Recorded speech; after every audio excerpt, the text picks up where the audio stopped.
অনেকগুলো ইস্যু আলোচনা হয়েছে। রোহিঙ্গা ইস্যু, আপনাদের মনে আছে বোধহয়, টার্কিশ প্রেসিডেন্টের ওয়াইফ কিন্তু প্রথম ডিগনিটারিজ বিদেশ থেকে কিন্তু আসছিল। রোহিঙ্গা ঘটনা ঘটার 2 সপ্তাহের মধ্যে ফার্স্ট কিন্তু ডিগনিটারিজ আসছিল টার্কিশ প্রেসিডেন্টের ওয়াইফ। তার আগে বাংলাদেশে কেউ আসছে নাই। টার্কির একটা কমিটমেন্ট আছে রোহিঙ্গাদের প্রতি এবং রোহিঙ্গা প্রবলেম সলিউশনের প্রতি, এবং তারা এটা এখনো চালিয়ে যাচ্ছে। তাদের হসপিটাল এখনো ওখানে কাজ করছে, তাদের অনুদান দিচ্ছে, তাদের একটা স্ট্রং প্রেজেন্স এখনো আছে কক্সবাজারে। এবং আগামী দিনে রোহিঙ্গা প্রবলেম সলিউশনের ব্যাপারে আমরা সবাই মিলে যে একসাথে কাজ করব এবং এই ব্যাপারে ওআইসি সহ আন্তর্জাতিকভাবে রোহিঙ্গা প্রবলেম সলভ করার জন্য টার্কি, বাংলাদেশ আমরা সবাই একসাথে কাজ করার জন্য আগামী দিনে এটা একটা চিন্তা আছে। এটা আশা করি আগামী দিনে আমরা করতে পারব।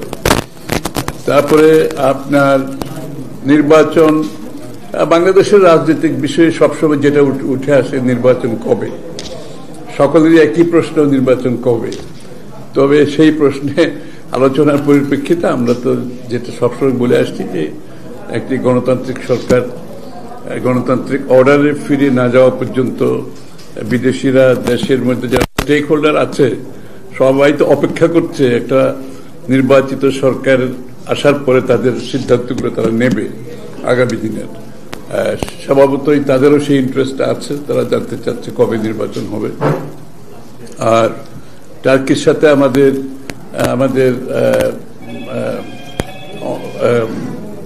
কালচারাল এক্সচেঞ্জ, তারা ঢাকা ইউনিভার্সিটিতে তাদের টার্কিশ ল্যাঙ্গুয়েজের ব্যাপারে কাজ করছে। আগামী দিনে তারা ভাবছে লং টার্মে একটা কালচারাল সেন্টার হয়তো করার ভাবনা আছে তাদের, বাট সেটা হয়তো ভবিষ্যতের জন্য আর কি। আর দুই দেশের ব্যবসা বাণিজ্য, ট্রেড 1.2 বিলিয়নের মতো এখন 1.2 বিলিয়নের মতো এখন ব্যবসা হচ্ছে। এটাকে আমরা সামনের দিকে কিভাবে এগিয়ে নিয়ে যেতে পারি সেটার জন্য আমাদের দুই দেশের people to people relationship, business to business relationship কিভাবে আরো বাড়ানো যায় আগামী দিনে সেটা আলোচনা হয়েছে। টার্কির ট্যুরিজমের জন্য, তারা চিকিৎসার জন্য আমাদের একটা ডিসকাউন্টে টিকিট ডিসকাউন্ট একটা প্যাকেজের মাধ্যমে টার্কিতে এখন অনেকে যাচ্ছে চিকিৎসা করতে, তারা সেটা আরো উৎসাহিত করতে চাচ্ছে। আমরা সবাই বিভিন্ন দেশের ট্রিটমেন্টে গিয়েছি, বাট টার্কি একটা নতুন ওপেনিং, এটা হয়তো বাংলাদেশিদের জন্য। টার্কির স্ট্যান্ডার্ড ইজ কোয়াইট হাই, এটা অলমোস্ট ওয়েস্টার্ন স্ট্যান্ডার্ডের মতোই। তো এটাও একটা আলোচনা হয়েছে। এই তো আর কিছু আছে নাকি, এই আর কি অতটুকু। এবং বাংলাদেশের যে ক্যাপাসিটি বিল্ডিং এর বিভিন্ন ক্ষেত্রে আমাদের ইলেকশন কমিশন সহ বিভিন্ন আমাদের আগামী দিনের সংস্কার, এগুলো ক্যাপাসিটি বিল্ডিং এ তারাও কাজ করতে রাজি আছে। তাদের একটা ডেলিগেশন বোধহয় এসে গেছে এর মধ্যে। কমার্স মিনিস্টার আসতেছে ওদের নেক্সট মান্থে, বোধহয় জানুয়ারিতে কমার্স মিনিস্টার আসতেছে। তারা খুবই উৎসাহী এবং এই অটোক্রেসি, এই স্বৈরাচার পতনের পরে তারা রিলেশনশিপটাকে তারা একটা অন্য পর্যায়ে নিয়ে যাওয়ার তাদের চিন্তা আছে, ভাবনা আছে। ওকে, এই তো চলে গেল।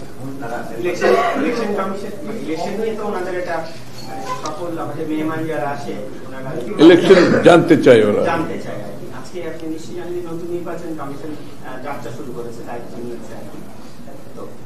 এটা তো আসলে নির্বাচনের পথে একটা যাত্রা শুরু হিসেবে আমরা ধরতে পারি। ইলেকশন কমিশনের নির্বাচনটা হবে, নতুন নির্বাচন কমিশনের কাছে আপনাদের আসলে প্রত্যাশাটা কি? না, এটা তো একটা ভালো পদক্ষেপ, যেটা সকলের প্রত্যাশা ছিল। নির্বাচন, এই যে সবাই জানতে চাচ্ছে নির্বাচনের রোডম্যাপ কি, কবে নির্বাচন হবে, দেশি বিদেশি স্টেক হোল্ডাররা সবাই তো অপেক্ষা করছে। তো আজকের শপথ নেওয়ার পরিপ্রেক্ষিতে নিশ্চয়ই একটা ভালো স্টেপ, ভালো মেসেজ যাবে। তবে শপথ নেওয়ার পরবর্তী কার্যক্রম যেগুলো আছে সেগুলো তারা আশা করি আমরা জনগণের প্রত্যাশা পূরণে সফল হবে। একটা সুষ্ঠু নির্বাচনের দিকে তারা যত দ্রুত সম্ভব এগিয়ে যাবে, তো সেটাই প্রত্যাশা থাকবে আগামী দিনের জন্য।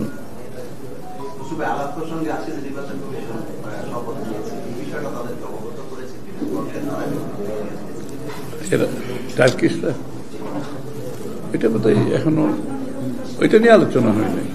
নির্বাচন সম্বন্ধে তারা নির্বাচন কবে এটা নিয়ে এটা জানতে চাচ্ছে তারা।